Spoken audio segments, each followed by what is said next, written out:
Shri advocate PA Priji, എങ്ങനെ കാണുന്നു ഇന്ന് ഗവർണറുടെ കോഴിക്കോട് മിഠായി തെരുവ് സന്ദർശനവും അതുപോലെ തന്നെ SFIയെ നിസ്സഹായരാക്കിക്കൊണ്ടുള്ള സെമിനാറിൽ പങ്കെടുത്ത് പ്രസംഗിക്കലും പിന്നെ കാലിക്കറ്റ് സർവകലാശാലയിൽ നിന്നുള്ള മടക്കവും?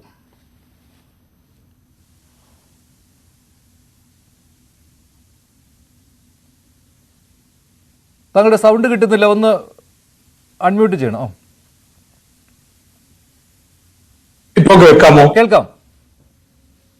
ഈ ചോദ്യത്തിൽ SFIയെ നിസ്സഹായരാക്കിക്കൊണ്ട് ഗവർണർ ഏതോ മഹനീയ പ്രവൃത്തി ചെയ്തു എന്നുള്ള ഒരർത്ഥം മഞ്ജുഷന്റെ ചോദ്യത്തിൽ ഒളിഞ്ഞിരിപ്പുണ്ട്. അതെന്താണ് എന്ന് യഥാർത്ഥത്തിൽ എനിക്ക് മനസ്സിലായില്ല.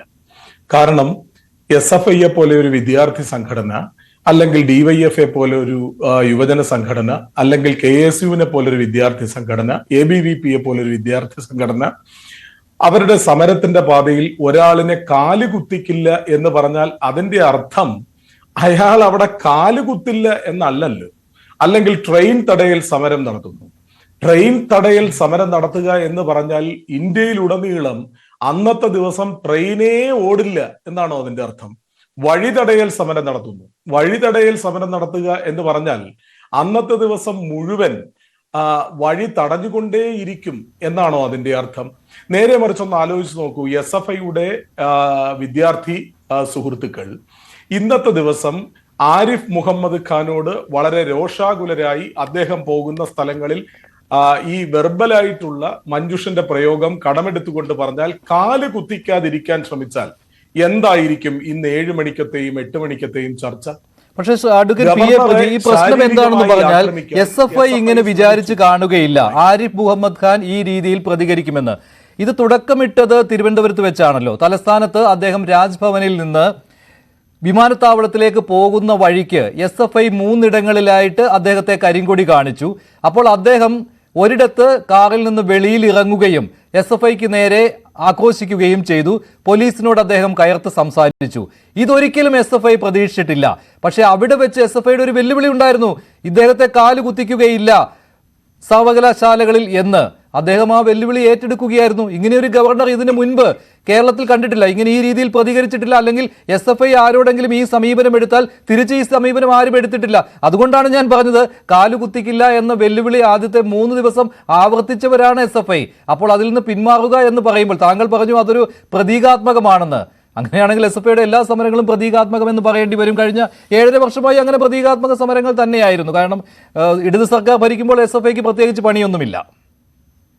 ഇതൊക്കെ മഞ്ജുഷന്റെ മനസ്സിലിരിക്കുന്ന SFIയെ കുറിച്ചുള്ള അഭിപ്രായങ്ങൾ മഞ്ജുഷ് വളരെ ലോങ് ആയിട്ടുള്ളൊരു ചോദ്യത്തിലൂടെ ഞാൻ പറയാൻ അനുവദിക്കാതെ പറഞ്ഞുകൊണ്ടിരിക്കുകയാണ്.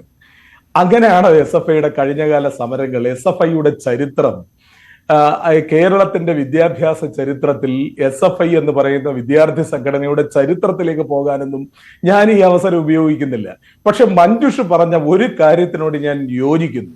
ആ യോജിപ്പെന്ന് പറയുന്നത് കേരളം എന്നല്ല ഇന്ത്യ കണ്ടിട്ടുള്ളതിൽ വെച്ച് ഇങ്ങനൊരു ഗവർണറെ ഒരു മനുഷ്യനും കണ്ടിട്ടുണ്ടാവില്ല. കാരണം Z+ കാറ്റഗറി സുരക്ഷ അദ്ദേഹത്തിന് കൊടുക്കുന്നത് അത് മിസ്റ്റർ ആരിഫ് ഖാൻ ആയതുകൊണ്ടല്ല.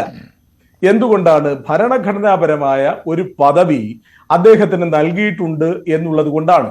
ഭരണഘടനാപരമായ ഒരു മഹത്തരമായ പദവി വഹിക്കുന്ന മഹാനുഭാവനായ ഒരു മനുഷ്യൻ ആ കാറ്റഗറി സുരക്ഷകളെ എല്ലാം വിസ്മരിച്ചുകൊണ്ട് SFI എന്ന് പറയുന്ന വിദ്യാർത്ഥി സംഘടനയെ വെല്ലുവിളിച്ചുകൊണ്ട് ഒരു പഞ്ചായത്ത് പ്രസിഡന്റിന്റെ നിലവാരത്തിലും താഴേക്ക് ഇറങ്ങി വന്നുകൊണ്ട് SFI എന്ന് പറയുന്ന വിദ്യാർത്ഥികളെ വെല്ലുവിളിച്ചുകൊണ്ട് കോഴിക്കോട് മിഠായി തെരുവിലിറങ്ങി അലുവ കഴിച്ചു എന്നുള്ളത് ഒരു വലിയ സംഭവമായി മഞ്ജുഷിന് തോന്നുന്നെങ്കിൽ, അത് അദ്ദേഹത്തിന്റെ തന്റേടമാണ് എന്ന് തോന്നുന്നെങ്കിൽ, ഇന്ത്യൻ ഭരണഘടനയെ വാനോളം പുകഴ്ത്തുന്ന ശ്രീജിത്ത് പണിക്കരെ പോലെയുള്ള ആളുകൾ പങ്കെടുക്കുന്ന ചർച്ചയാണിത്. ഈ ഇന്ത്യൻ ഭരണഘടനയെ അവലംബിച്ച് ജീവിക്കുന്ന അല്ലെങ്കിൽ ഇന്ത്യൻ ഭരണഘടനയെ അനുസരിച്ച് മുമ്പോട്ട് പോകുന്ന ഗവർണർമാരുടെ ഇടയിൽ ഇദ്ദേഹത്തിന്റെ സ്ഥാനം എന്തായിരിക്കുമെന്ന് മഞ്ജുഷ രണ്ട് തരത്തിൽ അതിനെ വ്യാഖ്യാനിക്കാം. ഞാൻ ഗവർണറെ പിന്താങ്ങുകയോ അല്ലെങ്കിൽ ഗവർണറെ തള്ളിപ്പറയുകയോ ചെയ്യുന്നില്ല. കാരണം ഗവർണർക്ക് അനുകൂലമായിട്ടും പ്രതികൂലമായിട്ടും ചിന്തിക്കുന്ന ആളുകളുണ്ട് ഈ ചർച്ച കാണുന്നവരിൽ. ഒരു കാര്യം, അതിലൊരു കൂട്ടർ വിചാരിക്കുന്നത് ഗവർണർ കാണിച്ചത് ഒരു ഷോ മാത്രമാണ് എന്നാണ്. കാരണം അദ്ദേഹം ഒരു ഭരണഘടനാ പദവിയിൽ ഇരിക്കുന്നയാളാണ്. അതുകൊണ്ട് ഇപ്പോൾ സുരക്ഷാ ഉദ്യോഗസ്ഥരെ പോലും നിസ്സഹായരാക്കിക്കൊണ്ട് അദ്ദേഹം ഇങ്ങനെ ചെയ്തത് ശരിയായില്ല, അതിനെ ഒരു ഷോ എന്ന് വിശേഷിപ്പിക്കാമെന്ന്. രണ്ടാമത്തെ കാറ്റഗറിയിലുള്ള ആളുകൾ പറയുന്നത് ഇരട്ടച്ചങ്ക് യഥാർത്ഥത്തിലുള്ളത് ആരിഫ് മുഹമ്മദ് ഖാൻ ആണ് എന്നുള്ളതാണ്. അതായത് ഈ ഊരിപ്പിടിച്ച വാളുകൾക്ക് നടുവിലൂടെ നടക്കും എന്ന വെല്ലുവിളി നടത്തുക മാത്രമല്ല അദ്ദേഹം ചെയ്തത്, അത് പ്രാവർത്തികമാക്കി കാണിച്ച ഒരാൾ കൂടിയാണ് ആരിഫ് മുഹമ്മദ് ഖാൻ. അങ്ങനെ രണ്ട് തരത്തിൽ അദ്ദേഹത്തെ അനുകൂലിക്കുന്നവരും പ്രതികൂലിക്കുന്നവരും ഉണ്ട്.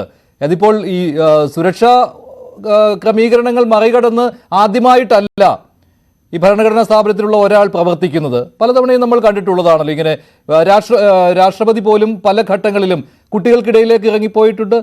അബ്ദുൽ കലാമിന്റെ കാര്യം നമുക്ക് അറിയാവുന്നതല്ലേ. അദ്ദേഹമൊക്കെ എത്രയോ തവണ അത്തരത്തിൽ സംസാരിച്ചിട്ടുണ്ട്, കുട്ടികളുമായി സംവദിച്ചിട്ടുണ്ട്, കുട്ടികളെ കാണുമ്പോൾ ആഹ്ലാദത്തോടെ അടുത്തേക്ക് പോയിട്ടുണ്ട്. അതൊക്കെ സംഭവിക്കാം, അതിന് പൂർണ്ണമായിട്ടും വിമർശിക്കണമെന്നില്ല. പക്ഷേ താങ്കൾ പറഞ്ഞ ഒരു കാര്യമുണ്ട്, ആ രീതിയിലും ഗവർണറുടെ ഇന്നത്തെ പെരുമാറ്റത്തെ കാണുന്നുണ്ട് ഷോയാണെന്നുള്ള കാര്യം. മഞ്ജുഷെ, ദയവായി ഈ അബ്ദുൽ കലാമിൻ കുട്ടികളുടെ ഇടയിൽ പോയതുപോലെ, അല്ലെങ്കിൽ ജവഹർലാൽ നെഹ്റു കുട്ടികളുടെ ഇടയിൽ പോയതുപോലെ ഒന്നും ഈ മനുഷ്യൻ SFIയുടെ ഒരു സമര പരിപാടി, ഒരു സമര ആഹ്വാനം വന്നതിന് ശേഷം മിഠായി തെരുവിലൂടെ തെക്ക് വടക്ക് നടന്ന് കേക്കും പിന്നെ അലുവയും കഴിച്ചതിനെ കാണല്ലേ മഞ്ജുഷെ. അതിനെയും ഇതിനെയും ഒരുപോലെ എടുത്തു വെച്ച് ചർച്ച ചെയ്യല്ലേ. ഒരു കാര്യം ഞാൻ സമ്മതിക്കുന്നു, ഇന്നത്തെ ചാനലുകളിൽ മിക്ക ചാനലുകളും എഴുതി കാണിച്ചൊരു ക്യാപ്ഷൻ കോഴിക്കോട്ട് ഗവർണറുടെ റോഡ് ഷോ എന്നായിരുന്നു. സത്യമല്ലേ? കോഴിക്കോട് എന്തിനാണ് ഗവർണർ ഇങ്ങനൊരു റോഡ് ഷോ നടത്തിയത്? അത് അദ്ദേഹത്തിന് ഇരട്ടച്ചങ്കുള്ളത് കൊണ്ടാണോ? നേരെ മറിച്ച് ഇരട്ടച്ചങ്കരായിട്ടുള്ള മുഖ്യമന്ത്രി കേരളം ഭരിക്കുന്നത് കൊണ്ട് അതിന്റെ തന്റെ ഇടത്തിലും അതിന്റെ സംരക്ഷണയിലുമാണ് കോഴിക്കോട്ടെ തെരുവുകളിൽ ഇറങ്ങി നടക്കാനുള്ള തണ്ടല്ലും തന്റെ ഇടവും ഈ ഗവർണർക്കുണ്ടായത് എന്ന് ഇടതുപക്ഷ ജനാധിപത്യ മുന്നണി പറഞ്ഞാൽ അങ്ങയുടെ മറുപടി എന്തായിരിക്കും? അങ്ങനെയാണോ അഡ്വക്കേറ്റ് പ്രജി? ഗവർണറെ അവിടെ നേരിടാൻ തയ്യാറായിട്ടുള്ളവർ ഒറ്റ ആൾക്കാർ മാത്രമേ ഉള്ളൂ. SFIക്കാർ അല്ലെങ്കിൽ DYFIക്കാർ അല്ലെങ്കിൽ CPMകാർ. അവർക്ക് മാത്രമല്ലേ ഗവർണറോട് ദേഷ്യമുള്ളൂ. പക്ഷേ ഗവർണറുടെ ദേഹത്ത് തൊട്ടാൽ എന്താണ് സംഭവിക്കാൻ പോകുന്നത് എന്ന് ഈ ആളുകൾക്ക് മുന്നറിയിപ്പ് കിട്ടിയിട്ടുണ്ട് മുകളിൽ നിന്ന്. അതാണല്ലോ കാലു കുത്തിക്കില്ല എന്ന് പറഞ്ഞു വന്നവർ ഗവർണറുടെ തൊട്ടടുത്ത് പോലും അടുത്തതുപോലെ പരിസരത്ത് പോലും പോകാതെ മാറി നിന്നത്. ആ തലസ്ഥാനത്തെ ആ സംഭവത്തിന് ശേഷം കാറിന്റെ അടുത്തേക്ക് പോലും വരാൻ എല്ലാവരും മടി കാണിച്ചു. അതുകൊണ്ട് ഗവർണറെ തൊട്ടാൽ എന്ത് സംഭവിക്കും എന്ന് അറിയാം ഇവിടെ. ആ ഒരു ഗവർണറുടെ കാർ അടിച്ച് പൊട്ടിക്കണമായിരുന്നു, അദ്ദേഹത്തെ ശാരീരികമായി ആക്രമിക്കണമായിരുന്നു. അങ്ങനെയാണോ പറഞ്ഞുകൊണ്ടാണ് ഞാൻ പറഞ്ഞത്. ഞാൻ ആ രീതിയിൽ പറഞ്ഞിട്ടില്ല. കാറടിച്ച് പൊട്ടിക്കും ഗവർണർ കാല് കുത്താൻ അനുവദിക്കില്ല, ഗവർണർക്ക് കാറിൽ നിന്ന് പുറത്തിറങ്ങാൻ കഴിയില്ല എന്ന് പറഞ്ഞവർ എവിടെയെന്നാണ് ചോദിച്ചത്. ഇതാണ് ഉദ്ദേശിക്കുന്നത്. ഞാൻ ഇതിനകത്തൊരു വിഷയമുണ്ട് മഞ്ജുഷ. 1/2 മിനിറ്റ് പോലും ഞാൻ മറുപടി പറയുന്നതിന് മുമ്പേ തന്നെ മഞ്ജുഷ 1.5 മിനിറ്റ് ചോദ്യം ചോദിക്കുകയാണ്. ഞാൻ മറുപടി ഞാൻ പറയട്ടെ. മഞ്ജുഷ് ഉദ്ദേശിക്കുന്ന സമരം, SFI ചെയ്യുന്ന സമരം, പിടിച്ച വാളുമായി കോഴിക്കോട്ടെ മിഠായി തെരുവിൽ പോയി ഗവർണറെ ശാരീരികമായി ആക്രമിച്ച് അദ്ദേഹം കാലുകുത്താൻ അനുവദിക്കരുത്, വെർബലി കാലുകുത്താൻ SFI അനുവദിക്കില്ല എന്ന് പറഞ്ഞ, ഇപ്പൊ ഞാൻ ചോദിക്കട്ടെ, ഒരു സമര പരിപാടിയിൽ പോലീസുകാരോട് പറയുന്നു ഞങ്ങളെ തല്ലിയാൽ നിന്റെ അമ്മയെ കണ്ട് മരിക്കൂല. ഞാനും വിളിച്ചിട്ടുണ്ട് കോളേജിൽ പഠിക്കുന്ന കാലത്ത് അങ്ങനെ ഒരു മുദ്രാവാക്യം. അതിന്റെ അർത്ഥം ആ പോലീസുകാരും ഇനി അമ്മയെ കാണാതെ മരിക്കും എന്നാണോ? അപ്പോ കാല് കുത്തിക്കില്ല എന്ന് പറഞ്ഞാൽ SFIയുടെ സംസ്ഥാന കമ്മിറ്റിയുടെ സെക്രട്ടറി ഇന്നും പറഞ്ഞിട്ടുണ്ട് ഈ സമരം ഇവിടെ അവസാനിക്കുന്നില്ല എന്ന് വിചാരിച്ച് മഞ്ജുഷിനെ പോലെയുള്ള ആളുകൾ, അല്ലെങ്കിൽ മഞ്ജുഷിനെ പോലെ ചിന്തിക്കുന്ന ആളുകൾ ഇനിയും ഗവർണറെ SFI അങ്ങ് ശാരീരികമായി ആക്രമിച്ചു കളയും എന്നുള്ള മൂഢസ്വർഗത്തിൽ ഇരിക്കേണ്ട. ഗവർണറുടെയും സ്വപ്നം ഒരുപക്ഷെ അതായിരുന്നിരിക്കാം.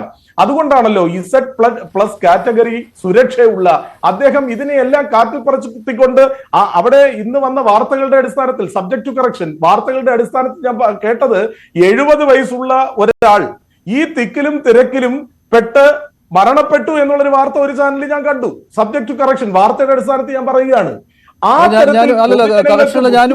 ഞാനും ശ്രദ്ധിച്ചു. അതിന്റെ നിജസ്ഥിതി അന്വേഷിക്കുകയും ചെയ്തു. പോലീസ് നൽകിയ വിവരം അവിടെ ഒരാൾ കുഴഞ്ഞു വീണിരുന്നു. അത് ഗവർണർ വരുന്നതിന് മുൻപാണ് കുഴഞ്ഞു വീണത്.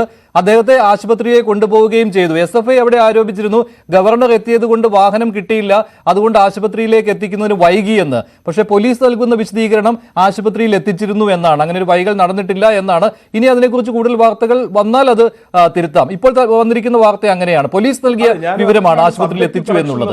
SFI സ്വാഭാവികമായിട്ടും അത് ആരോപിക്കും. കാരണം അവർക്ക് ആരോപിക്കാൻ പറ്റും. കാരണം ഗവർണർ എത്തിയപ്പോൾ അവിടെ വലിയ തിരക്കായിരുന്നു, വലിയ ട്രാഫിക് ബ്ലോക്ക് ഉണ്ടായി എന്ന കാര്യം സംശയമില്ല. ഞാൻ താങ്കളിലേക്ക് വരാം. താങ്കൾ ഇടയ്ക്ക് എന്നോട് ചോദ്യം ചോദിച്ചുകൊണ്ട് മാത്രമാണ് ഞാൻ ഇടപെട്ടത്. മറ്റു രണ്ടുപേരിലേക്കും വരാം. ആരോഗ്യപരമായ ചർച്ചയാണല്ലോ. ഞാൻ സാധാരണ ഇടപെട്ട് ചോദിക്കുന്നതിൽ ഇതിന് നേരത്തെ തന്നെ ഇടപെടാറുണ്ടായിരുന്നു. താങ്കൾക്ക് ഇന്ന് കൂടുതൽ സമയമാണ് നൽകിയത്.